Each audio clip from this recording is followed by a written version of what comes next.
Hi there, and welcome to Kenny's Carrots, number 12, episode number 12, Kenny's Carrots. I'm Ken Godevanas. Thank you for joining me. Today we're looking at ultimate reality is God. Therefore, ultimate reality is love. We're quoting some passages from Christopher Watkins' book, Biblical Critical Theory, and we're finding it fascinating. Let's see what he says. What sort of relationship, then, characterizes the persons of the Trinity?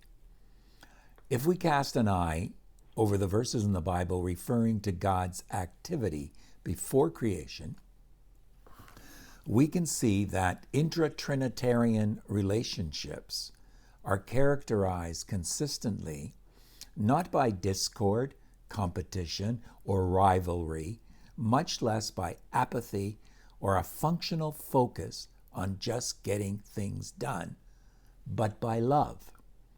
This means that we live in a universe in which love, as the Bible understands it, is fundamental and original.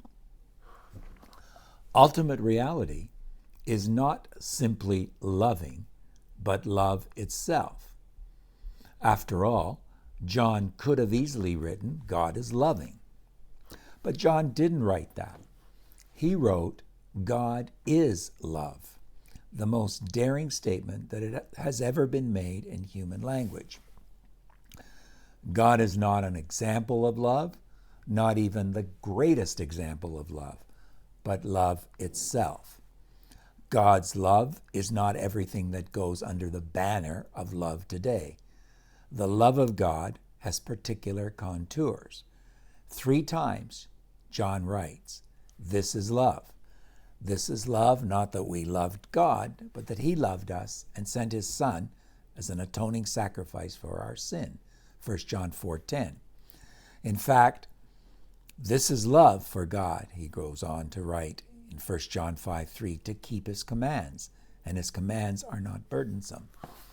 And then in 2 John 1:6, he writes, and this is love, that we walk in obedience to his commands. As you have heard from the beginning, his command is that you walk in love. Now for John, love is not defined in the abstract, but embodied in action. Each mention of this is love is followed not by a definition, but by an exemplary action. We know love by what it does. God loved, so he sent, John 3:16. We love, so we obey, 1 John 5:3 and 2 John 1:6. When God loves, he does not act to acquire or accumulate. He gives his Son, his very self, for unworthy ones. Romans 3:10-12. Trinitarian love is the Father sending the Son and the Son obeying the Father. The message that God is love is something wholly new in the world. To call Zeus, Jupiter, or Allah love would be difficult, if not wholly impossible. This wholly new idea that God is love has far-reaching implications for relationships and society.